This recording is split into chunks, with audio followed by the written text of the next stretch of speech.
আলোতে প্রাণের প্রদীপ জ্বালিয়ে তুমি হারায় ওম স্থাপকায় চ ধর্মস্য সর্বধর্ম স্বরূপিণে সর্বধর্ম স্বরূপিণে সর্বধর্ম স্বরূপিণে। তিনবার বললে কেন? এটার উপর আজকে আমাদের জোর দেওয়া উচিত, কিন্তু জানিস তো পরের লাইনটা বলতে আমার একটু অসুবিধা হচ্ছে, তবু বলি। অবতার বরিষ্ঠায় রামকৃষ্ণায় তে নমঃ। কারণ আমি রামকৃষ্ণকে খুব কাছের ঘরের লোক বলে ভাবি। অবতার বোধটা আমার ভেতর আসে না, বিবেকানন্দের ভেতরেও আসেননি। উনি বারবার প্রতিবাদ করেছেন সেটা নিয়ে। নিবেদিতার মাস্টার এজাই সাহিব, হ্যাঁ, সেখানেও রিইনকারনেশন রিইনকারনেশন ইত্যাদি ইত্যাদি বিরোধিতা আছে। বিরোধিতা আছে, এবং সেটা তার মাস্টারের থেকেই পাওয়া। কিন্তু আমরা প্রথমে ভুলে নিই, এই সর্বধর্ম স্বরূপিণে তিনবার বলার কারণটা হচ্ছে আহ, সব ধর্মের স্বরূপ, সব ধর্ম কি, এটাকে আজকে অনেক বেশি করে বোঝা দরকার। আমার এখানে যেটা প্রশ্ন মনে উঠে আসছে সেটা হচ্ছে এই যে, যেহেতু এই কথাটা দিয়ে শুরু হলো শিবানন্দের লেখা, স্বামী শিবানন্দ, স্বামী শিবানন্দ যেটা, তো সেখানে যেটা বারবার খেয়াল হয় যে আজকের দিনে শ্রীরামকৃষ্ণকে, রামকৃষ্ণ পরমহংসকে অনেক নামেই ঠাকুর যাই বলি আমরা তাকে, এই ব্যক্তিটিকে এবং তিনি যা কিছুর প্রতিনিধি হিসেবে নিজেকে রেখেছিলেন সকলের সামনে, সেটাকে আজকের সময়ে দাঁড়িয়ে, আজকে টালমাটাল খুব ঘেটে যাওয়ার সময়ে দাঁড়িয়ে এক ধর্ম কেন্দ্রিক এক ধর্ম, এক দেশ, এই একের ভাষা, জোর করে এক বুলডোজ করে দেওয়ার যে ব্যাপারটা, বুলডোজার চাপিয়ে দেওয়ার ব্যাপারটা, সেই সময় কি করে পড়বো এই ব্যক্তিকে? আমি সেকু মাকু বলে পরিচিত। হ্যাঁ, সেটাই তো ভাবাচ্ছে, মানে তুমি কেন হঠাৎ, মানে নাস্তিক, তুমি তো ঘোষিত নাস্তিক। নাস্তিক, নিরীশ্বর বলা ভালো। আচ্ছা ঠিক আছে, তুমি নিরীশ্বরবাদী, সেই হিসেবে তুমি হঠাৎ এনাকে নিয়ে কেন আলোচনায় বসলে, সেটা আমার প্রথম থেকেই খুব ভাবাচ্ছে, তাই আমি একটু নিজের মনে ভাবছিলাম আর কি। আমি একটা কথা বলি, এই মানুষটি শ্রীরামকৃষ্ণ পরমহংসদেব, এই মানুষটি সর্বধর্ম সমন্বয়ের কথা যেভাবে বলেছেন, যত মত তত পথ যেভাবে বলেছেন, তা সেটা নিয়ে আলোচনা হতেই পারে। কেন হতে পারে আজকের দিনে এই আলোচনা করাটা জরুরি? এই কারণে ও যেটা বলল সেটাকে আমি নজর টান দিয়ে দেখানোর জন্য তিনবার সর্বধর্ম স্বরূপিণে কথাটা ব্যবহার করেছি। সর্বধর্ম স্বরূপিণে তার মানে একটা এসেন্স, সার, একটা কিছু, প্রত্যেক ধর্মের যে সার। ধর্মের মানে কি করব তাহলে? সেটা বলো, কারণ আমরা মোটামুটি ভারতীয় অর্থে সেকুলার যেভাবে বোঝা হয়ে থাকে সেই দিকে যেন যাচ্ছি। হ্যাঁ, কারণ সেকুলারের তো অনেক মানে। এই ঠাকুর, এই তথাকথিত কোটানকোট নিরক্ষর ঠাকুর, ঠাকুরের হাতের লেখা যদিও পাওয়া যায়, তথাকথিত নিরক্ষর এই ঠাকুর, যে এর মতো বড় সেকুলার আমি দেখিনি। ইউরোপীয় অর্থে নয়, ভারতীয় অর্থে। এটাই ইউরোপীয় অর্থে সেকুলারের মানে হচ্ছে not religious, not spiritual. State এবং ধর্ম আলাদা থাকবে, যেটা আমাদের সংবিধানেও আছে।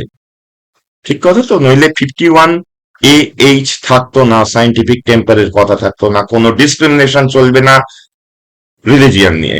সেখানে একজন কোনো নির্বাচিত প্রতিনিধি যদি বলেন যে আমি অমুক গোষ্ঠী আমাকে ভোট দেয়নি বলে আমি তাদের মুসলিমদের, সংখ্যালঘুদের, হ্যাঁ, সংখ্যালঘুদের কিছু কাজ করবো না, কিছু কাজ করবো না, দেবো না, এটা বলেছেন ওই দিলীপ ঘোষ মশাই।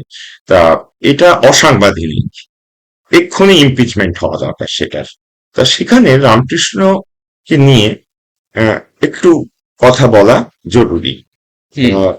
আমাদের নির্ভরতা হচ্ছে তাকে নিয়ে বলার। আমি দীর্ঘকাল রামকৃষ্ণ মিশনের ছাত্র ছিলাম, ক্লাস 10 অব্দি। তা সেখানে যেভাবে বড়নগর রামকৃষ্ণ মিশন, এটার হোস্টেল উঠে গেছিল নকশাল আমলায়। তা সেই সময় আমরা যেভাবে সারাদিন প্রায় কাটাতাম ওখানে, এবং গরিব মানুষদের যেভাবে মহারাজরা ওদের মহারাজ বলা হয়, মহারাজরা এসে বসতেন, আহ, আমাদের সাহায্য করতেন। তাদের আমি ভুলবো না, আমি ভুলবো না স্বামী তথাগতানন্দকে, যিনি ক্লাস ফাইভেই আমাকে শিখিয়ে দিচ্ছেন আইনস্টাইনের একটি বিখ্যাত লাইন, যে লাইনে মানে লোক সংগ্রহের ব্যাপার আছে। যেটা আমরা আসবো আবার। আসবো আবার, কমিটমেন্ট আর কি। সেটাই আসবো।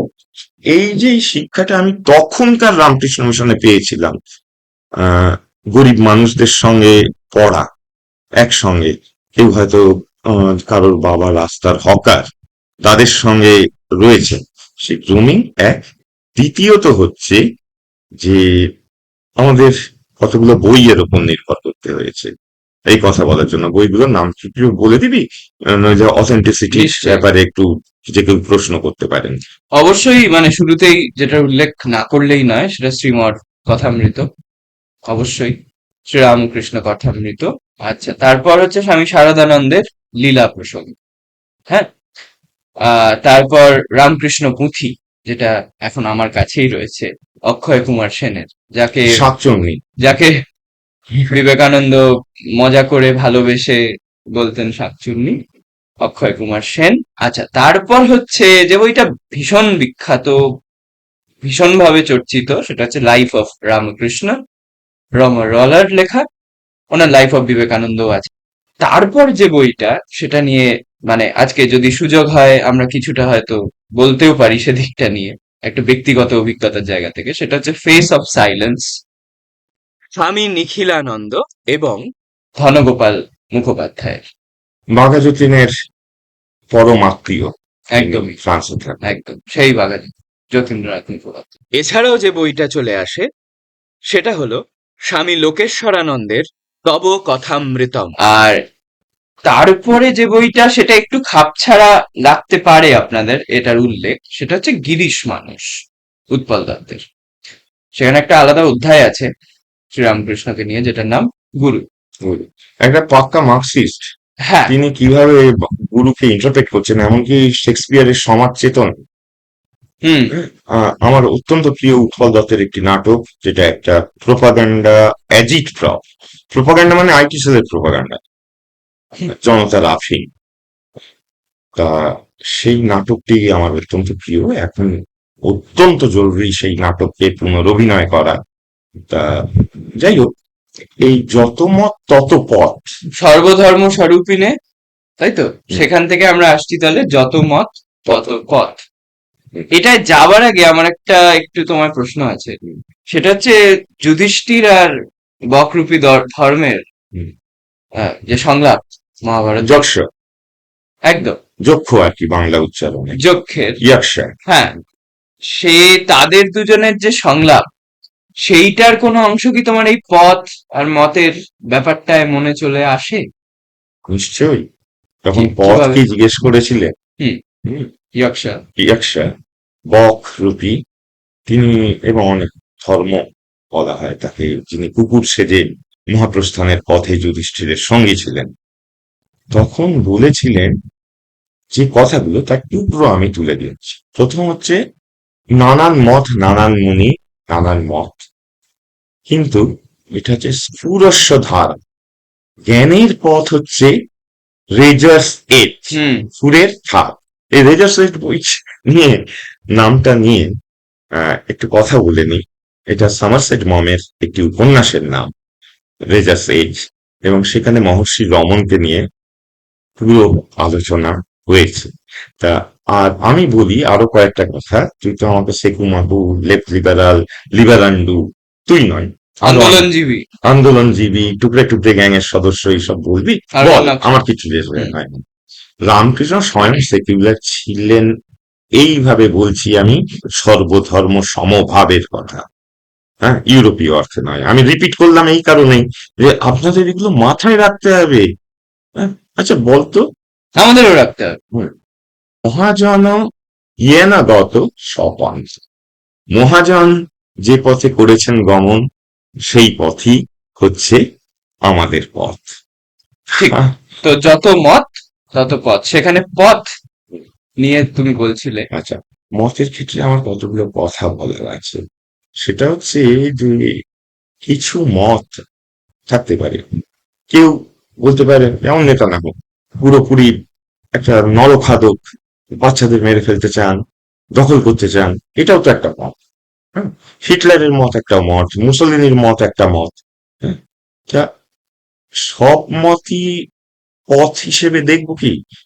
অর্থাৎ ইফ দেন আকারে যদি সাজানো যায়। সাজানো যায়, হুম হ্যাঁ, ওই লজিকের ভাষায় আর কি, হুম তাহলে এইবার আমরা পথে আসি। পথে আসি বলতে পন্থা, মার্গ কি, পথ কি, ঠিক। এই ব্যাপারটা বোঝা জরুরি। হুম হ্যাঁ, মার্গ এবং পথে কাকে অস্বীকৃতি গ্রহণ করব, আমরা অস্বীকৃতি গ্রহণ নিয়ে আগে আলোচনা করেছি। অস্বীকৃতি গ্রহণ করব, কাকে স্বীকৃতি গ্রহণ করব, সেটা যিনি আমাদের ধী শক্তি দিচ্ছেন বলে গায়ত্রী মন্ত্রে বলা হয়, আমি কিন্তু নিরীশ্বর। হ্যাঁ, সেখানে গায়ত্রী মন্ত্রে বলাই হচ্ছে, রামকৃষ্ণ ঠাকরে বাধা দিতেন, বলে দুঃশালা, এইগুলো তুই শ্লোকা ওড়াচ্ছিস কেন? আলোক সবিতা তৎ সবিতুর বরেণ্যা, সেই আলোক সবিতার কাছে চাওয়া হচ্ছে ধিও ইয়নো প্রচোদয়াৎ, হুম ধী শক্তি আমাদের বৃদ্ধি করে। হুম ধী মানে ধীমত্তা। হ্যাঁ, সেটা কিন্তু একমাত্র জ্ঞান যোগের পরাবিদ্যাতেই সম্ভব। যেটা প্রজ্ঞার অবস্থায় আমাদের নিয়ে যায় আর কি। প্রজ্ঞা, আবার তুই গীতার রেফারেন্স আনলি, হুম প্রজ্ঞা কি, সেটার একটা বিবরণ আমরা পাই সেখানে, স্থিত প্রজ্ঞকে তার বিবরণ আমরা পাই। তার ফলে এই যে আবহাওয়ার মধ্যে আমরা মানুষ হচ্ছি, তার মধ্যে মার্কসিস্টরা কিন্তু রামকৃষ্ণ বিবেকানন্দ নিয়ে কাজ করেছেন, তাদের ট্র্যাডিশন, তাদের ঐতিহ্য নিয়ে কাজ করেছেন, যেমন সুমিত সরকার, হ্যাঁ, যেমনি ভূপেন্দ্রনাথ দত্ত, হ্যাঁ নরেন দত্তের ভাই, মানে বিবেকানন্দের ভাই, অনেকে কিন্তু কাজ করেছেন এই এই রামকৃষ্ণ বিবেকানন্দ ট্র্যাডিশন নিয়ে। তাদের সঙ্গে আমাদের মত অমিল, মিল হতে পারে, সেই জায়গাগুলোকেও কিন্তু আমরা বাদ দিচ্ছি না। কিন্তু তত পথ, আমার তোকে একটা কথা জিজ্ঞেস করা আছে, বলো। পথ হুম যদি ততগুলো হয়, হুম কোন একটা অন্ধা গলিতে, অন্ধকার গলিতে, ব্লাইন্ড লেনে হুম সেখানে থাকতে পারে। মানে ব্লাইন্ড লেনও তো তাহলে একটা পথ, তাই আচ্ছা, না? কণ্টকাকীর্ণ পথ হতে পারে। আমি উদাহরণ দিচ্ছি, বটেই। গান্ধীর একটা বড় বিষয় হলো নোয়াখালী যাত্রা। হুম দেশ ভাগ নিয়ে যখন উত্তাল পশ্চিমবঙ্গ, তখন পশ্চিমবঙ্গ নাম ছিল না, সেই পুরো বাংলাদেশ, সেই সময় নোয়াখালীর পথের ভেতরে গান্ধীর যাতে না যেতে পারেন কাজ সেই ছড়িয়ে। কাঁচ ছড়িয়ে দেওয়া হয়েছিল। একদম সেটাতে পা দিয়ে, খালি পা দিয়ে গান্ধী গেছিলেন সেখানে। ঠিক। হুম, কেন না, হিন্দু মুসলিম দাঙ্গা আটকানোর জন্য। এই কারণে আমি বলছি যে পথ কণ্টকাকীর্ণ হতে পারে, আবার একদম আবার এমনও হতে পারে যে তুই ধর এভারেস্টে ওঠার আর একটা পথ ছিল, কোল যাকে বলা হয় সাইবি ভাষায়, আর একটা কোল খুঁজে পেলি, সেখান দিয়ে তুই উঠছিস, একেবারে। নতুন পথ, নবীন পথ হতে পারে। ফলে যত মত তত পথকে খুব সহজে ব্যাখ্যা করা মুশকিল আছে, কারণ শ্রীরামকৃষ্ণ স্বয়ং বলছেন যে দেখ, অনেক দরজাই তো বাড়িতে থাকে, কিন্তু কর্তা ভজা প্রভৃতি সম্প্রদায়ের যে আচার আচরণ, সেগুলো হচ্ছে পায়খানার দরজা, খাটা পায়খানার আগে আহ, দরজা থাকতো আর কি, সেই দরজা দিয়ে ঢুকে দলিত মানুষরা ওই নোংরাটি সাফ করতেন, সেই পায়খানার দরজা দিয়েও ঢোকা যায়। তা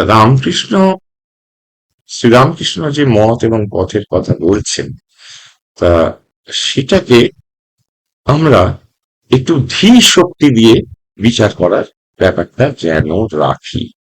হ্যাঁ, এবার ধীশক্তি দিয়ে বিচার করলে যেটা হবে যে ব্লাইন্ড লেন গুলোকে আইডেন্টিফাই করা যায়, হুম, তাই না? কণ্টকাকীর্ণ মানে পথকে আইডেন্টিফাই করা। কণ্টকাকীর্ণ মানে সব পথ তো একরকম হবে না, তাহলে যত মত তত পথের কথাটা, মানে এখানে একটা তফাৎ আছে। মানে আমরা এটা একটা কিন্তু দেখি হচ্ছে সংখ্যার দিক থেকে, কোয়ান্টিটির দিক থেকে এতগুলো পথ আছে, 1 2 3 4 করে গোনা যায়। আর একটা হচ্ছে কোয়ালিটির দিক থেকে, গুণগত দিক থেকে, যে পথগুলো একে অন্যের সঙ্গে ভিন্ন কিন্তু একে অন্যের সঙ্গে সংলাপ চালানোর জায়গায় অন্তত থাকতে পারে। হ্যাঁ, এই সংলাপটা গণতন্ত্রের ক্ষেত্রে জরুরি। আমাদের তক্কের তরিকা আপনাদের হয়তো মনে থাকবে, সেখানে আমরা বলেছিলাম প্যারাডক্স অফ টলারেন্স এর কথা, মনে আছে আপনাদের হয়তো, নাহলে আরেকবার দেখে নিন, ডেসক্রিপশনে দেওয়া রইলো। আহ এখানে যেটা বলার, যে ব্লাইন্ড লাইনের কথাটা বলে তুমি ভালো করেছো, তাতে আমার একটা জিনিস মনে পড়লো। যেহেতু সর্বধর্ম স্বরূপিণীকে আমাদের ফিরে ভাবতে হচ্ছে, সেই বিখ্যাত সবাই জানে প্রচলিত একটা কথা, যে রামকৃষ্ণ বলছেন যে সবই তো জল, পানি, অ্যাকোয়া, একদম ওয়াটার, একদম একদম। সবই তো জল। তার মানে এটাকে তাহলে আমাদের ফিরিয়ে আনা, মানে এই যে কথাগুলো, এই যে ছোট ছোট কথাগুলো, সেগুলো আসলে অনেক গুরুত্ব রাখে। এখানে আমি অক্ষয় সেন ওরফে শাকচুন্নি তার রামকৃষ্ণ পুঁথির একটি অংশ তোকে আমি একটু উদ্ধৃত করতে নিশ্চয়। পারি। মানে স্বামীজি বিবেকানন্দ উনি করেছিলেন এটার, বইটা ভূমিকা সম্বন্ধে অভিমত প্রকাশ ভূমিকা করেছিলেন, বলতে পারো, ভূমিকা বলা যায়। মানে এখানে এটা চিঠি। এখানে উনি লিখেছিলেন শাকচুন্নির উদ্দেশ্যে, তো অনেক কিছুই লিখেছিলেন, তার একটা অংশ আমি, যেটা আমাদের প্রাসঙ্গিক, সেটা আমি একটু বলছি আর কি, পড়ে শোনাচ্ছি।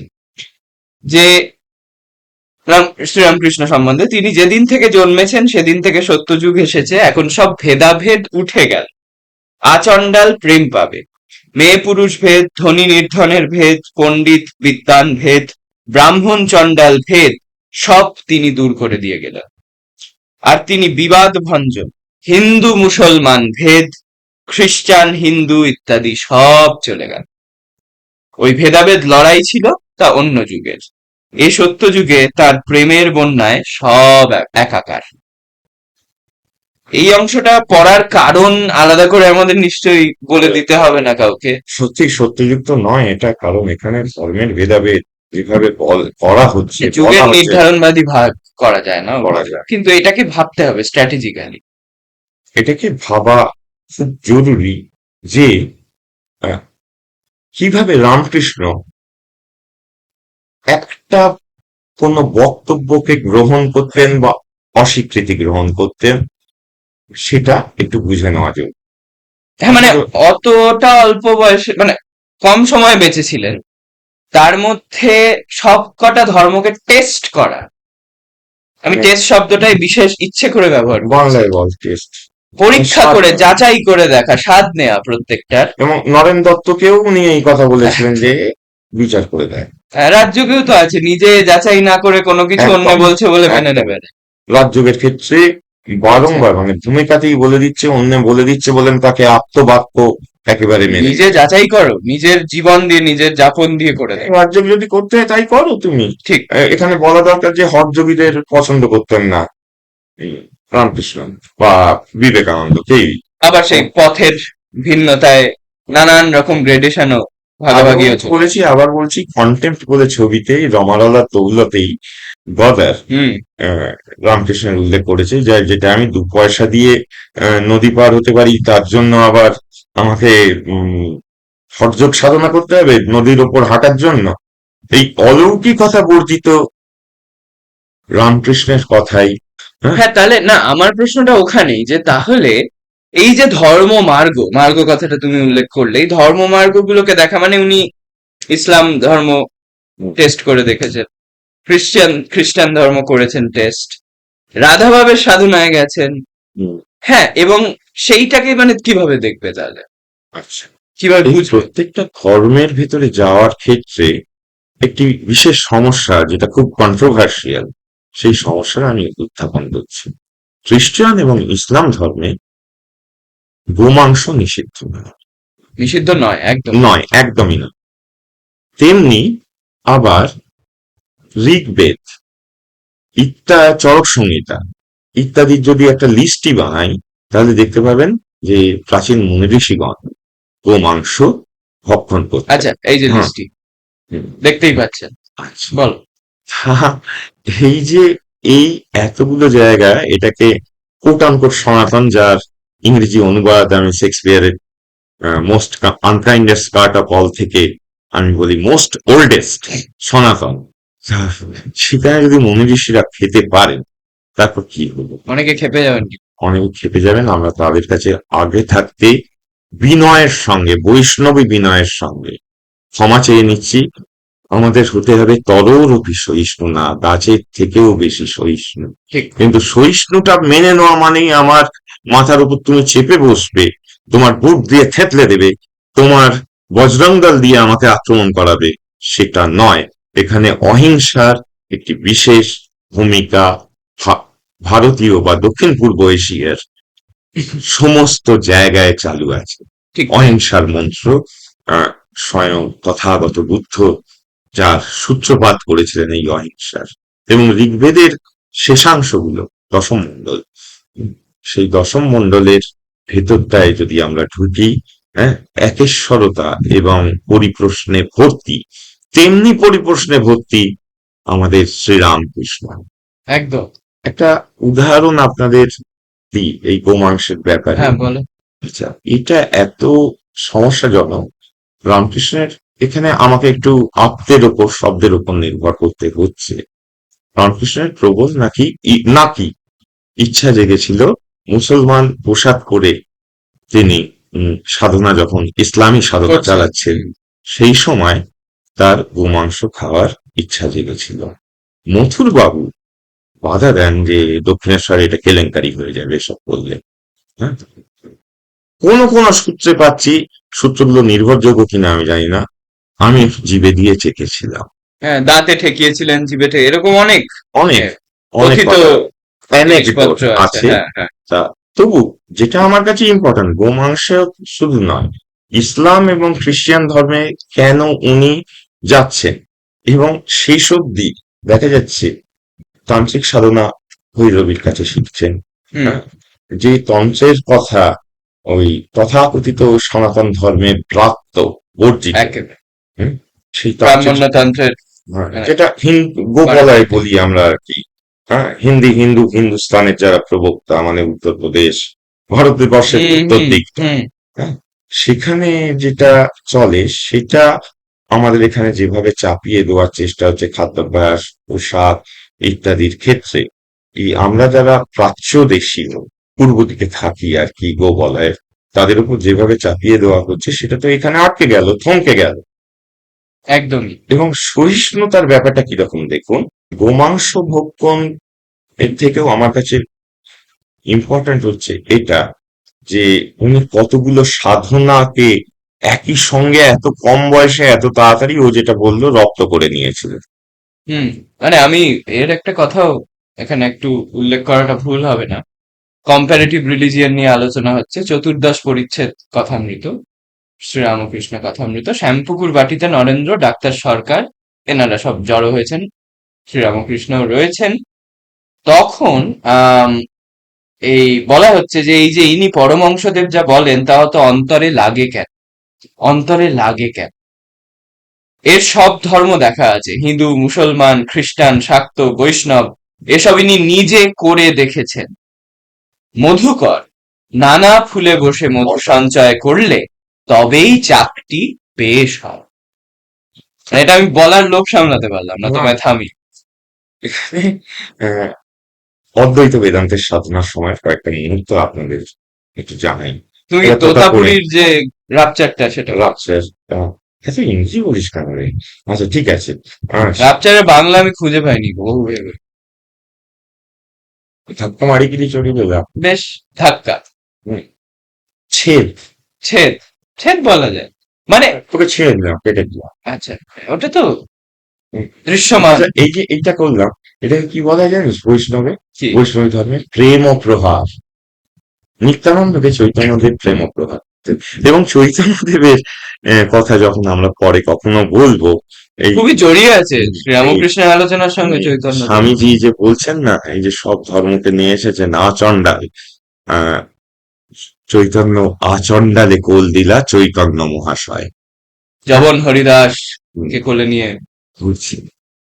এই কথাগুলো আপনারা একটু স্মরণে রাখুন। হুম। আপনারা জানেন, আমরা জানি, কিন্তু একটু স্মরণে রাখতে বলছি যে একদম।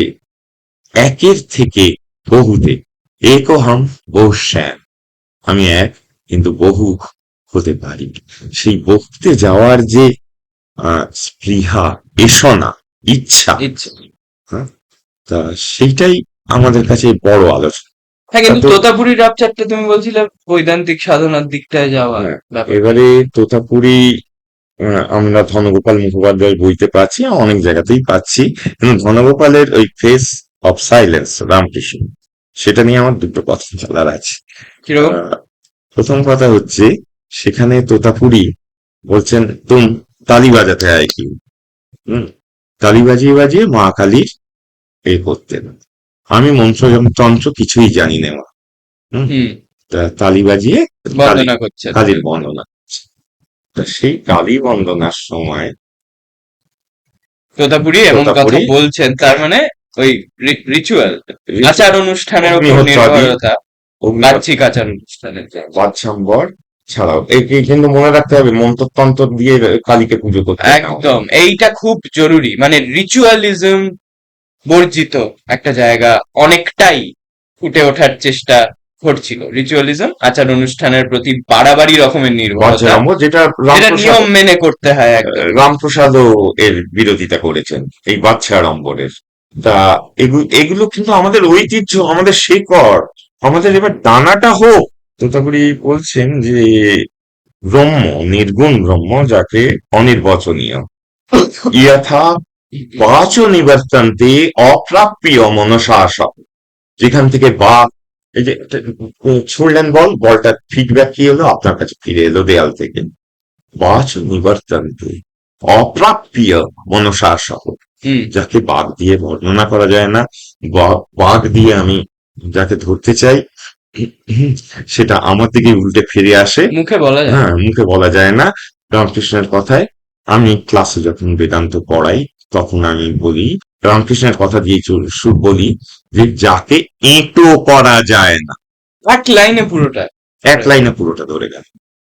মজার কথা এই যে যেটা অনির্বচনীয় তা নিয়ে পাতার পর পাতা লিখে গেছেন 10+ বা স্কুলস বা 10টি প্রতিষ্ঠান বা 10টিরও বেশি বৈদান্তিকরা মায়া নিয়ে নানান মানে মুনির শঙ্করে নানান। তো বিশেষ করে, যিনি মানে অনির্বচনীয় বলছেন মায়াকে, তিনি লিখেই যাচ্ছেন, বলেই যাচ্ছেন, মানে এটা একটা জায়গা, এটা মানে আলোচ্য একটা জায়গা যে কেন হচ্ছে এরকম হুম, ঘটনা। হুম, তো সেটা আমাদের এখন বিষয় নয়, হুম। কিন্তু তোতাপুরি তাহলে একটু মোড় ঘুরিয়ে দিলেন, মোড় ঘুরানো ঘটনা রাপচার। বেদান্তের সাধনা যেটা, সেই সাধনায় পুতুল পুজোর কোনো ঠাঁই নেই, তা তো এবং বটে। সেটা রামকৃষ্ণ যথাযথভাবে পালন করতে শুরু করলেন। এবার একদিন একটা মজার কথা বল। কি হলো, যজ্ঞ চলছে, অদ্বৈত বৈদান্তিক সাধনা, হোমাগ্নি জ্বালানো হয়েছে। দেখুন, নির্গুণের সাধনায় হোমাগ্নি জ্বালানো হয়েছে, তাতে এক গাঁজাখোর সেখানে গিয়ে ওই চিমটে করে একটুখানি গাঁজার কলকেতে ঢুকিয়ে নিয়েছে। তাতে তোতাপুরি ক্ষেপে লাল, বাই বাই করে ছুটছেন তার পেছনে চিমটে দিয়ে মারবেন বলে। রামকৃষ্ণ তখন খ্যাক খ্যাক করে হাসছে, হ্যাঁ, প্রচন্ড হাসছে। হ্যাঁ, কেন হাসছেন? কারণ যখন জিজ্ঞেস করলে, এই তুমি হাসছো কেন, তোতাপুরি যখন জিজ্ঞেস করলো, উনি বললেন, জি, আমি দেখছিলুম তুমি যেমন সবাইকে আর কি, সবার ভেতরেই ব্রহ্ম আছেন, ওর হুম, ভেতরেও ব্রহ্ম আছে, তুমি কেন এটা নিয়ে তাড়া করি ওকে। বলে হাসছেন। এই হাসিটা, এই মজা, হ্যাঁ, রামকৃষ্ণ অত্যন্ত রসিক মানুষ একজন। বলেছেন না, রসে বসে থাক। এই রসে বসে থাকাটা আহ গার্হস্থ্যের হুম, একটা অন্যতম পর্যায়। আহ, বিবেকানন্দ চাইতেন না, মানে অক্ষয় সেন বা শাঁকচুন্নীকে জেনে বলছেন যে সংসার ধর্ম একটা বড় ধর্ম, সেটাও একটা জায়গা। তা গার্হস্থ্যের নানান সমস্যা থাকে, কিন্তু গার্হস্থ্যের ভেতর থেকেও তথাকথিত কোট আনকোট ইমানসিপেশন, মোক্ষ, নির্বাণ ইত্যাদি লাভ করা যায়। হুম, হ্যাঁ, সেখানে কর্মযোগে বিবেকানন্দ স্বয়ং সেই জন্য এনেছেন ব্যাদ গীতার কথা। ব্যাধের গীতা, যে ব্যাধ একজন মানে আলোকপ্রাপ্ত সাধুকে পাত্তা না দিয়ে তার কাজটি করে চলছে কর্মযোগ দিয়ে। এই কর্মযোগের ব্যাপারটা খুব গুরুত্বপূর্ণ রামকৃষ্ণ এবং বিবেকানন্দের ক্ষেত্রে। ঠিক। কি কাজ করছো? হুম, আচ্ছা, এবারে দ্বিতীয় যে কথাটা বলার, সেটা হলো রামকৃষ্ণের জন্মদিনে বেলুড়ে তখন প্রচুর বাজি ফাটাতাম। আর আমাদের বাড়িটা যেখানে তার ঠিক উল্টো পাড়ি হচ্ছে বেলুড় মঠ। সেই বেলুড় মঠে এই বাজিটা ফাটানো হতো। দুমদাম আওয়াজ হচ্ছে, আমি রেগে মেগে ফেসবুকে একটা স্টেটাস। স্টেটাস, সেই স্টেটাসে আমি লিখি যে হুম, প্রচন্ড বিরক্ত আমি। তখন ঠাকুর এসে বললেন যে ওরে শালারা বাল বাচ্চা, ওদের আর কিছু বলিস না, তারা লীলে করছে, লীলে লীলে। হ্যাঁ, এটা যেন একটা হন্টোলজির মতো, মানে হন্টোলজি হচ্ছে ভূতেদের সত্তাতত্ত্ব, সত্যতত্ত্ব ভুতুড়ে তৈরি। সত্তাতত্ত্ব। অর্থাৎ ধনগোপাল মুখোপাধ্যায়ের ফেস অফ সাইলেন্স থেকে তারপরে যে এই বাজি পোড়ানোর কাণ্ডটা, সেটাকে আমি মিলিয়ে দিয়েছিলাম ওই স্টেটাসে। তা নীরবতার যে জায়গা, আশ্চর্য ব্যাপার, আমি জানি না আমি দায়ী কিনা, পরের বছর থেকে আর শ্রীরামকৃষ্ণের জন্মদিনে এই বাজি ফাটে না, বাল বাচ্চাদের লীলে খেলা আর হয় না। তা এই বালানা মুখপালনা, বাচ্চাদের যে কাজ কাজ কারবার। কাজ কারবার, সেটার বদলে অন্য জিনিস হতো। এবার আমরা একটুখানি যাই সহিষ্ণুতার ইতিহাসে। হ্যাঁ, সহিষ্ণুতার আগে তুমি রসিক যে ব্যাপারটা বললে, রসিক মানুষ ছিলেন, রসে বসে হাসতে এইটা ভালোবাসতেন, ঠিক হাসাতে ধরেছিস, ভালোবাসতেন। একদম ঠিক পয়েন্ট। সেই জায়গাটায় আমি না একটা ঘটনার উল্লেখ করবো, যে ওই চতুর্দশ পরিচ্ছেদ থেকেই এটা কথামৃত চতুর্দশ কথামৃত, একদম সেখানে ডাক্তার বলছেন, মানে মহেন্দ্রলাল মহেন্দ্রলাল সরকার। সরকার, তিনি বলছেন যে সাঁওতালদের হিস্ট্রি পড়ে জানা গেছে যে কালী একজন সাঁওতালি মা মা মা গি ছিল, খুব লড়াই করেছিল, সকলের হাস্য, ব্র্যাকেটে লেখা, সকলের মধ্যে ঠাকুর শ্রীরামকৃষ্ণ সেখানে বসে আছেন, তিনিও হাসছেন এই কথাটায়। তাহলে বুঝতে হবে যে উনি যে সমস্ত ধর্মমার্গ প্রায় প্রায় মানে মেজর গুলো, প্রধান ধর্মমার্গ গুলোকে উনি যাচাই করে দেখেছেন নিজে, সেখানে ওনার কোন রকম যে রিজার্ভেশন ছিল না, যে এইটা করব ওটা করব না, এটা করা যাবে এটা করা যাবে না, এগুলো মানতেন না। হ্যাঁ, তারপরেও মানুষের জীবনে, ব্যক্তির জীবনে অনেক রকম প্যারাডক্স বা বিরোধাভাস চলে আসে, সেগুলো আমাদের এখনকার আলোচ্য জায়গা এটা নয়, ভাস আসে। বিরোধাভাস চলে আসে, সেটা আলোচ্য জায়গা নয়। কিন্তু আমি এখানে যেটা বলতে চাইছি যে ইসলাম, খ্রিস্টানিটি, আহ রাধাভাবের সাধনা ওই সময়, রাধা বল্লভীদের হ্যাঁ, রাধাভাবের সাধনা নারী হয়ে কল্পনা করে, শ্যামা মা যদি ভক্তের নয়, ভূমিকা পাল্টে ভক্তের ভূমিকা পাল্টে রাধা ভাবে শ্যামের সাধন, শ্যামা এবং শ্যাম এখানে এক হয়ে যায়। এই সময় এটা নিয়ে আরো একটা অ্যানেকডোট আছে, ওনার নাকি এই সময় মেনস্ট্রুয়েশন হয়েছিল বলে শোনা যায়, এরকম শোনা যায়, অনেকে এটা উল্লেখ করেছে, অনেকে তবে উল্লেখ করেছেন, কিন্তু এ নিয়ে আমাদের সত্যের কোনো দাবি দাওয়া নেই। আমরা যেটুকু সামান্য জানি, জ্ঞান খুব অল্প, সেটুকুই আমরা আহ বলছি আর কি। কিছু কিছু হ্যাঁ, জায়গা যদি আমরা ভুল করে থাকি আপনারা ক্ষমা করে নেবেন। আর ও যে শব্দটা অত করে বললো, কারণ এই ভিডিওটা ব্যান হয়ে যাওয়ার, ওই শব্দ বলতে অসুবিধে আছে। হ্যাঁ, হ্যাঁ, ও যে শব্দটা বললো সেই শব্দের ভুরি ভুরি প্রয়োগ আমি রামপ্রসাদের রামপ্রসাদ একদম। গান থেকে তুলে দিতে পারি। আমার পেশাদি সঙ্গীত বলে একটি কাজ আছে, সেই বিগত শতাব্দীর ৯ দশকের শেষে, সেই কাজে আমি রামপ্রসাদকে নিয়ে বিস্তর আলোচনা করেছিলাম নানান পরিপ্রেক্ষিত থেকে। তার মধ্যে ঐদান্তিক পরিপ্রেক্ষিত যেমন ছিল, তেমনি আরো মার্কসিস্ট পরিপ্রেক্ষিত, নারীবাদী পরিপ্রেক্ষিত, সবগুলোই ছিল। কারা কিভাবে দেখছে, অর্থাৎ একটা জিনিসের অনেকান্ত পাঠ, ন এক অন্ত। এই অনেকান্ত কাদের ট্র্যাডিশন? জৈনদের ন এক অন্ত, যে যে নামে আমাদের বাড়ি, আমার ইমেল অ্যাড্রেস অনেকান্ত, যত মত তত পথ, ন এক অন্ত, একটা অন্ত নাই রে, অন্ত নাই। এবার একটা যারা চাপাবে তারা সেখানে বিরাট একটা গন্ডগোল করে বসবে, তখন ওই বহু ব্যাকল্যাশে, প্রতিক্রিয়ায় উঠে আসবে, সামনে চলে আসবে। তোকে আরো বলি যে আমার একটু মনে পড়লো, আমি লোভ সামলাতে পারছি না, যে রসিকতার ব্যাপারটা ভুরি ভুরি উদাহরণ আছে রামকৃষ্ণের, সেটা আবার তার শিষ্য স্বামীজিও করতেন। শঙ্করী প্রসাদ বসুর একটি বই আছে সহাস্য বিবেকানন্দ, সেটাই আপনারা দেখতে পারেন যে কি অসাধারণ হাস্যরসে পরিপূর্ণ এই ক্ষণজন্মা মানুষটি। অসম্ভব রসিকতা, সেটা বিবেকানন্দ নিয়ে যখন আলোচনা করব নিশ্চয়ই। বলবো। হ্যাঁ, ওই যখন আলমোড়ায় তৈরি করতে যাচ্ছেন আর কি বিবেকানন্দ, খুব ছোট্ট করে বলি, অদ্বৈত বেদান্ত আশ্রম, সেখানে এক শিষ্য বলে যে তাহলে কাঁসর এইসব কিনতে হবে, কাঁসর বসন। বিবেকানন্দ রেগে গিয়ে বলছেন তাকে, তুই কাঁসারি পাড়ায় গিয়ে থাকে না। হুম।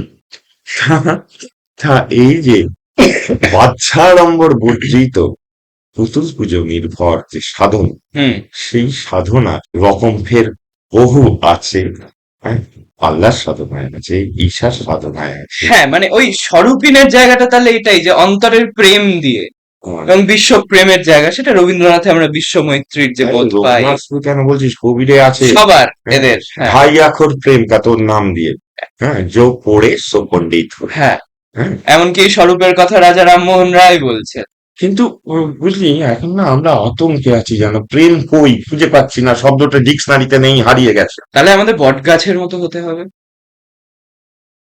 লোক সংগ্রহে যেতে হবে, একা হয়ে যাচ্ছি যখন খুব। এই বট গাছের ব্যাপারটা যখন আহ, মানে আমি তখন নরেন্দ্রনাথ দত্ত নরেন্দ্রনাথ সে দত্ত, একা ঘরের কোণে ধ্যান ধ্যান করে মোক্ষ প্রাপ্তির হুম, মানে এইসব বাসনা করেছিল। আমি একটু মানে একটু হাসি ঠাট্টাই করছি। সেটা হচ্ছে পরশুরাম রবীন্দ্রনাথের একটি গানকে সিদ্ধেশ্বরী লিমিটেডে বলেছিলেন, বৈরাগ্য সাধনে মুক্তি সো হামারা নেহি। হুম। তা বৈরাগ্য সাধনে মুক্তি সে আমার নেই। সহস্র বন্ধন মাঝে মাঝে লোভিব মুক্তির স্বাদ। একদম এই বাধা আমরা যেটা আছে তার মধ্যে থেকেই আমাদের মুক্তির স্বাদ নিতে হবে। টাকা মাটি, মাটি টাকার আহ গা জ্বলে উঠবে টাকায়। টাকায় গা জ্বলে উঠবে, যে অ্যানেকডোট গুলো আছে। এই টাকাকে মুদ্রার অর্থনীতি বলে আমি একটি লেখা লিখি, সেখানে মার্কসের মুদ্রার নেগেশন সেই নিয়ে নীতিকরণ, সেই নীতিকরণকে আমি দেখিয়েছিলাম সেখানে, যে কিভাবে মার্কস করছেন, অর্থাৎ কোথায় যেন কারা কারা সব মিলে যাচ্ছে। এই অনেক মার্কস, রামকৃষ্ণ। সব সব হ্যাঁ, কিন্তু এখানে আবার মার্কস আনায় অনেকে আপত্তি করতে পারে, রামকৃষ্ণ আলোচনায় মার্কস কেন আসবেন, ও বিদেশি পণ্ডিত হয়ে যায়। আচ্ছা, বিদেশি কে? হ্যাঁ, কোথায় আমার বাড়ি? হ্যাঁ, আমরা তো অনিকেত, গীতায় তো বলাই হচ্ছে অনিকেতের কথা। ঠিক। অনিকেত মানে যার নিকেতন নেই। নিকেতন মানে পথিক আমি পথেই বাসা। পথিক আমি পথেই বর্ষা। এখন পান্থজনের সখাকে আমরা পেয়ে যাই নানান জায়গায়, এবং তাদের সহিষ্ণুতার সঙ্গে বলি সখে বসাক্ষু। ঠিক। এবং রামকৃষ্ণ নাকি পথে দাঁড়িয়ে এরকম অনেক ওরালি মানে মুখে oral মুখে tradition। চলা, এটা একটু বলো। আচ্ছা, গ্র্যান্টন রোড এইরকম জায়গায় বালক গদাধর হ্যাঁ, দাঁড়িয়ে যখন সন্ন্যাসীদের সঙ্গে, যারা বহু পথ তীর্থযাত্রা নানান করত, রকমের সন্ন্যাসী। তাদের কাছ থেকে আহরণ করছে। আমি ওরাল ট্র্যাডিশন বলবো না, আমি বলবো এটা হচ্ছে আর্কে রাইটিং। একটু বুঝিয়ে দাও। আর্কে রাইটিং হচ্ছে এমন একটা জিনিস যেটা প্রত্ন লিখন বলে। প্রত্নলিখন আর কি। সেই লেখাটা আমাদের স্মৃতির বাক্সে জমা হয়ে থাকে। হুম। হ্যাঁ, এই এই যে স্মৃতির বাক্সে জমা হয়ে থাকা লিখন প্রণালী, সেটা ধুলায় ধুলি হলেও থেকে যায়, লেখনী লীলার রেখা তখনও ফিরে ফিরে আসে, ফিরে ফিরে আসে, পুনঃ পুনঃ দেখা দেয়। পুনঃ দেখা দেয়। আমরা রবীন্দ্রনাথে চলে যাচ্ছি, এতে আপত্তি করবেন না কেউ বার। আপত্তি করার কারণ কেন থাকবে? এটা তো মানে আমাদের কাছে একটা পরম প্রাপ্তি এই জিনিসগুলো। আচ্ছা, যাই হোক, তো এই মুখে এবারে মুখে শুনে শুনে একটা একটা খোলা মন তৈরি হয়েছে। এই সহিষ্ণুতার কথা শখে বসক্ষু তুমি বললে, যে একই পাশাপাশি বসিয়ে কথা বলা, যে বল মানে ব্যাপারটা কি হুম, হুম, করে এইভাবে মানে। কারণ অনেক জায়গায় কথামৃতে আমরা দেখছি যে ইন্ডাকশন ডিডাকশন বোঝানোর চেষ্টা করছেন শ্রীম, এরকম ঘটনা আসছে। এবার উনি মানে উদাসীন হয়ে যাচ্ছেন, উনি মন দিচ্ছেন না ওইভাবে। উনি চালকলা বাঁধা বিদ্যেতে তো ছিলেন না।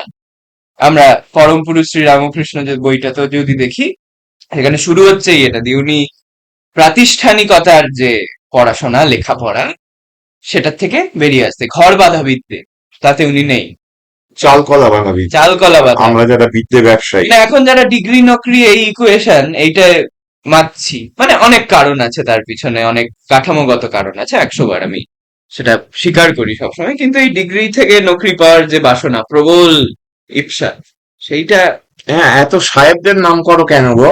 এটা রামকৃষ্ণদেব বলছেন একদিন কথামৃতর ভেতর থেকে। হুম এত সাহেবদের নাম করছো কেন? তোমার কথা তুমি বলো। হুম। হুম, তা আর কিভাবে বলছি, মানে অন্য, তাহলে অন্য বিদ্যে, অন্য শিক্ষে দীক্ষেতে যাওয়ার চেষ্টা। নাটকে লোকশিক্ষে হয়। হুম হুম হ্যাঁ, আসল নকল যেখানে এক হয়ে গেছিল ওনার জন্য, আপনারা জানেন কোন চৈতন্যদেবকে ঘটনার কথা বলছি। বিনোদিনী চৈতন্য সেজেছিলেন।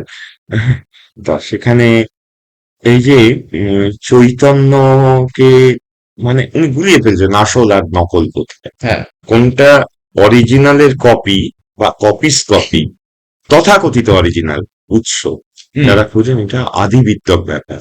এখানে এটা মারাত্মক উক্তি, আসল নকল এক হয়ে গেল রে। এবারে পরের কথাটা কি, তোদের চৈতন্য, তোর চৈতন্য। আচ্ছা, আমাকে একটু বোঝাতে পারবি ওই লাইনটা?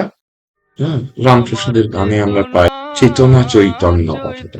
খুব প্রিয় ছিল ঠাকুরের এটা। হুম, এটা আমার চেতনা চৈতন্য করে দে মা চৈতন্যময়ী। হুম, তিনটে এই জানিস তো, রকমের একটা চেতনা। একটা একটা কথা বলি, তুই তিনটে চেতনার কথা বল। সেটা হচ্ছে যে কালী সম্পর্কে ওই শব্দ প্রয়োগ মহেন্দ্রলাল সরকার করার পরেও হাসছেন। এর পরে যে গানটা নরেন্দ্র দত্ত গাইছেন সেটা মহাসিংহাসনে বসি শুনিছ হে বিশ্বপিত। শুনেছি রে ঈশ্বর। মানে রবীন্দ্রনাথের কয়েকটা গান শুনে সমাধিও হয়েছিল ঠাকুরের, এরকম শোনা যায়, মানে নরেনের কণ্ঠে। মানে নরেন্দ্রনাথের কণ্ঠ নরেন্দ্রনাথ তো অসাধারণ অসামান্য। নাকি গাইতেন। তখন যদি হ্যাঁ। রেকর্ডিং ব্যবস্থা থাকতো সেই গলা আমরা হয়তো শুনতে পারতাম। 1902-তে অকালে চলে গেলেন। হুম। হ্যাঁ, ডায়াবেটিস রোগটা, এবং যা পরিশ্রম করেছেন উনি একটা প্রতিষ্ঠান এই যে তৈরি আমরা করার। যেখানে বসে আছি, মানে বরানগর, সেই তার কাছেই বরানগর মঠ। হুম, এবং সেখানে না খেয়েছিলেন তারা। সেটা তৈরির সময় আপনারা জানেন, সকলেই জানেন।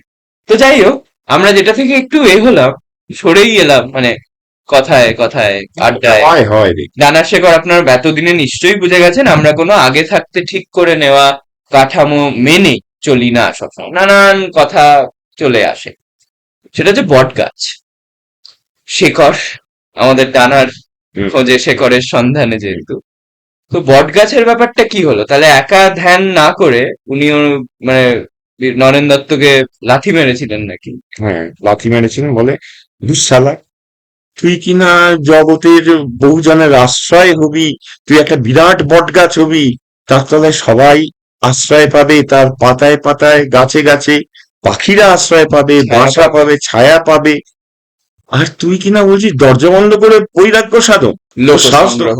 এই লোকসংগ্রহের ধারণা রামকৃষ্ণদেব বিবেকানন্দকে বলছেন, এই কর্মযোগের কথা বিবেকানন্দকে বলছেন। তা সেই কর্মযোগ করতে গিয়ে এই ছেলেটি, আমার খুব দুঃখ লাগে, 39 বছরে মারা গেলেন।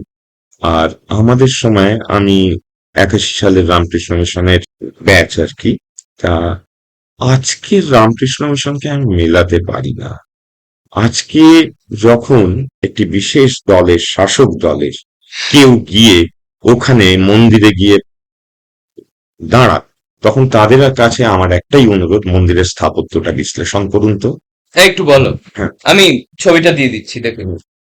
যখন ঢুকছিস তুই, তখন মসজিদ স্ট্রাকচারাল প্যাটার্নটা দেখবে, মাঝখানটা চার্চ, ক্যাথিড্রালের ধরো। ক্যাথিড্রালের, এবং শেষে গর্ভগৃহটা ঠিক। মন্দির। স্যাংটম স্যানিটরি। হুম, এই স্থাপত্যটা এবং চারপাশে নবগ্রহের এগুলো আঁকা, যার স্কেচ করে দিয়েছিলেন নন্দলাল বসু। একদম। হুম, তা এই এবং বৌদ্ধ ব্যাপারটা মঠের ব্যাপারও আছে কিছু কিছু কিছু কিছু জায়গায় জয়েন্টে। জয়েন্টে আছে। বিজ্ঞানন্দ, স্বামী বিজ্ঞানানন্দের এটা অভূতপূর্ব এক স্থাপত্য, আপনারা ভালো করে। পরিকল্পনাটা মূলত স্বামীজির, বিবেকানন্দেরই, কিন্তু উনি তো আর দেখে যেতে পারেননি। কিন্তু এক্সিকিউট করা হয়, মানে ঘটনাটা পুরোটা তৈরি হয় বিজ্ঞানানন্দের হাত ধরে। এবং সেটা মানে আজকে ওইটা দিয়ে আমাদের অন্যতম, মানে ওটাকে হাতিয়ার বলাটা অনেক ছোট বলা হবে, বরং ওই যে সংশ্লেষণাত্মক সিনক্রেটিক যে জায়গাটা, ইউনিটি বলছি না, ঐক্য নয়, জোর করে দেয়া ঐক্য নয়, আমি বলছি সিনক্রেটিজম, মানে যেটা একের সঙ্গে অন্যের আদান প্রদান হবে, ডিফিউশন মানে ছড়িয়ে পড়বে, বিচ্ছুরিত হবে। এই যে ব্যাপারটা সংস্কৃতিতে সংস্কৃতিতে, এটা যে কিভাবে স্থাপত্যে নকশায় ওইভাবে ফুটিয়ে তোলা গেল, সেটা মানে এটা অভূতপূর্ব ব্যাপার। আমি জানি না ওরকম আর এরকম না, আছে ওটা কিনা ওই প্লাস্টার রকম করা দুটো স্থাপত্যের যে মিলন, মানে মসজিদের মিলনস্থল। স্থাপত্যের সঙ্গে চার্চকে মেলানো, চার্চের সঙ্গে গর্ভগৃহকে মেলানো, এই চারটিখানি ভাবা ঘটনা। যায় না।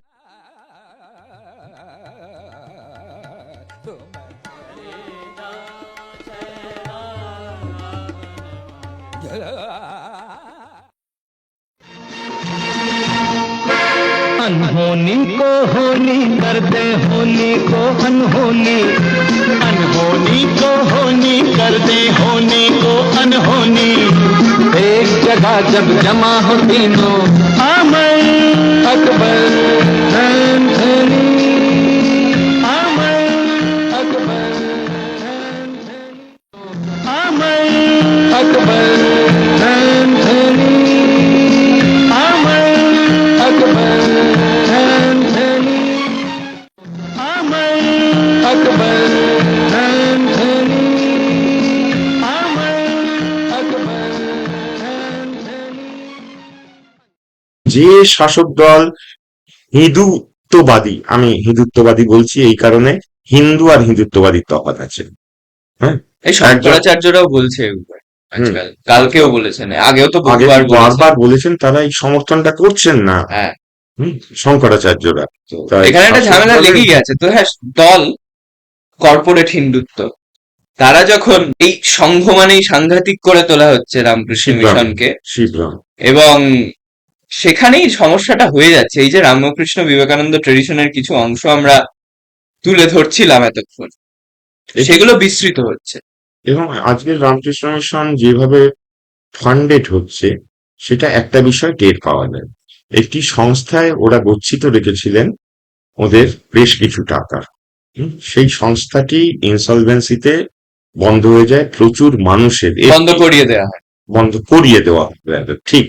এই সংস্থাটির বিরুদ্ধে এই যে সংস্থাটিকে ওই ইনসলভেন্সিতে ফেলা হয়, সেই সংস্থাটির বিরুদ্ধে প্রচুর ক্রিশ্চিয়ান মিশনারি সম্প্রদায়, আরো অনেকে ছিলেন।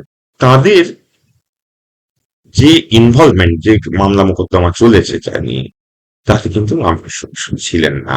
এটা থেকে একটা অর্থাপত্তি আমরা করতে পারি যে ওটা পুষিয়ে গেছিল, সম্ভব। সম্ভবত। আমরা কোনো সত্যের দাবি করছি না, এটা অর্থ আপত্তি দয়া করে বলে মানহানি করবেন না। দয়া করে আচ্ছা করুন না। আমার বিরুদ্ধে 100 কোটি টাকার মানহানির মামলা ছিল, কি এসে গেছে তাতে? হ্যাঁ, 23 সাল থেকে। আজকের যে হিংসাত্মক রাজনীতি, একে অপরকে হিংসা করা, সেই হিংসাত্মক রাজনীতির বিরুদ্ধে জিহাদ, জিহাদ কথার মানে জানেন না আপনারা? নিজের ভেতরের যে ভেদগুলো আছে, আন্তঃসৌচ, আন্তঃসৌচ, আন্তরগ্নিহোত্র, আন্তরগ্নিহোত্র, মিলে যায় জিহাদ আর আন্তরগ্নিহোত্র।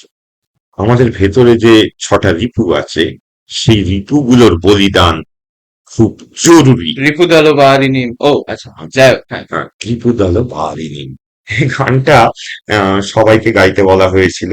সেটাতে দেশকে মা বলে ভাবা তো যেত না। এটা আমরা আগে কোনো বলেছিলাম, সংস্কৃত মনে সাহিত্য আছে। নেই। হুম, হিন্দুবাদী লব্জে আমরা আলোচনা করেছিলাম। করেছিলাম। সে যাই হোক, হাইকোর্টের নির্দেশ এসে না, এটা করা যাবে। হ্যাঁ, কোনো কিছু ওভাবে চাপিয়ে দেওয়া যায় না। আমরা সবাই মিলেমিশে রসে বসে একে অন্যের সঙ্গে সহিষ্ণুভাবে একে অন্যের মত শোনা এবং সেই পথটাকে দেখা সহযোগিতা, যেন শিখি। সহমর্মিতা, মানবিকতা। একেবারেই। আচ্ছা, এগুলো কোন ডিকশনারিতে পাওয়া যাবে এই শব্দগুলো? প্রেম, মানবিকতা, ডিকশনারি স্বরূপিনে। সহযোগিতা। একটা জ্যান্ত, জ্যান্ত সেকুলার মানুষ। সত্যি তাই, হুম। কোনো সন্দেহ নেই। এবং আমাদের মতো এরকম ভুঁইফোর সেকুলার নন। উনি প্রত্যেকটাকে, ও যেটাকে বলছে টেস্ট, রসাস্বাদন করেছে। সেই রসাস্বাদন কোথায় যাচ্ছে?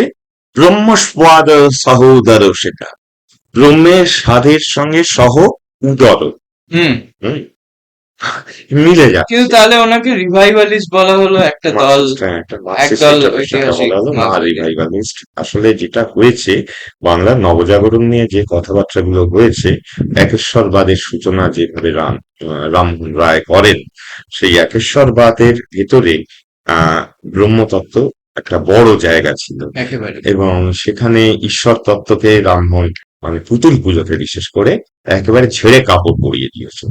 তা এই যত মত তত পথে আমরা ফিরে গিয়ে এবং আমরা একটু শেষ করি, এবার একদম। শেষটা যদি তুই একটু করিস ভালো হয়। হ্যাঁ, শেষ বলতে শেষ নাই যে, কারণ এই চর্চাটা তো আমরা চালিয়ে যেতে চাই। আড্ডাগুলো কেন হচ্ছে? এবং কারণ আপনারা কমেন্ট বক্সে লিখুন, একটু লাইক দিন, হ্যাঁ, বিরোধিতা করুন, বিরোধিতা গালাগাল করুন। করুন, সহমত হন, যেটাই হন, হ্যাঁ, লিখুন। কারণ লিখুন। কথা বলতে হবে। আমরা কথা বলতে চাই, আমরা হিংসা চাই না। এক ধর্মের সঙ্গে আর এক ধর্মের মানুষের, এক ভাষার সঙ্গে আর এক ভাষার এই লড়াইগুলো আমরা চাই না। আর একটু খেয়াল রাখবেন, মানে সংঘ প্রাতিষ্ঠানিকীকরণ হয়ে গেলে কোনো কিছুর ইনস্টিটিউশনালাইজেশন, সেখানে এক বড় ঝামেলা। আমরা এই যে আন্তরগ্নিহোত্রের কথা বলা হয়, এটা তো ভেতর থেকে আসা বোধ, তাই না? অন্তর থেকে আসা আদেশ, অন্তরের ফরমায়েশ এটা। অন্তরের ফরমায়েশ, আত্মশক্তি, যাই বলি আমরা, গান্ধী সোল ফোর্স বলেছেন, যাই হোক, সেই জায়গাগুলো এই জায়গা থেকে উঠে আসে। মানে আমাদের তার জন্য প্রাতিষ্ঠানিকতার আড়ম্বর লাগে জীবনে।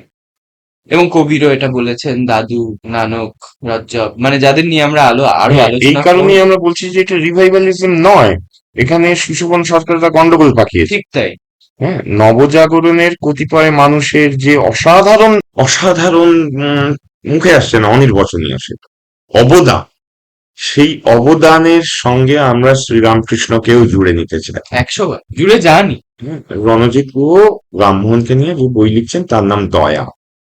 সেই দয়ার কথাটা আমরা আবার শ্রীরামকৃষ্ণের শুধুই ভেতর। পশ্চিমের আলোক পর্ব নয়, বাংলার তথাকথিত নবজাগরণ, অনেক ধরনের ধারা ছিল, প্রবণতা ছিল। সেটা আদৌ নবজাগরণ হয়ে উঠেছিল কিনা সেটা অনেক বড় বিতর্কের, অনেক কালের বিতর্কের বিষয়।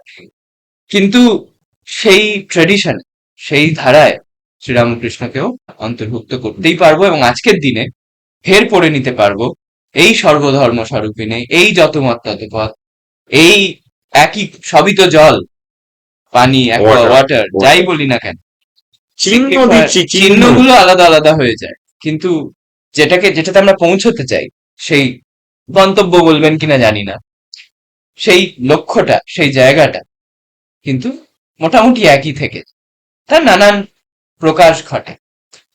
যাই হোক, আজকে আপাতত এই অবধি রইল, আবার ফিরে আসবো। মা হিংসি, মা হিংসি, হিংসে করবেন না, হিংস্রতা ছড়াবেন না, কারোর প্রতি হিংস্র না হয়ে আপনাদের কাছে সবিনয় নিবেদন, কোন সম্প্রদায়, ধর্ম, ভাষার প্রতি নির্মম ভাবে অদয়া করবেন না, ঘেন্না করবেন না। আমি আদেশ বা উপদেশ দিচ্ছি না, এটা অনুরোধ আপনাদের কাছে, সবিনয় অনুরোধ। একদম। দাঙ্গা বাধায় যারা, তারা তারা কিভাবে দাঙ্গা বাধায় সেটা একদিন না হয় আলোচনা করবে। আজ আপনাদের কাছে এই সবিনয় অনুরোধ রইল, যারা যে শাসক দলের লোকেরা আসছেন বেলুর মঠে, তারা স্থাপত্যটাকে ভালো করে বুঝুন, দেখুন, আর মন মুখ এক করুন। মন মুখ এক করুন। এই রামকৃষ্ণের কথা, মন মুখ এক করুন, গলা টিপে ধরে থাকবেন না। রামকৃষ্ণ বলতেন, একজন একটা পাখিকে, তোতা পাখিকে শেখানো হচ্ছে যে হরি হরি হরি হরি, এটা বলতে, এবার তার টুটিটা টিপে ধরো, সে ট্যাঁ ট্যাঁ করে চিৎকার করবে।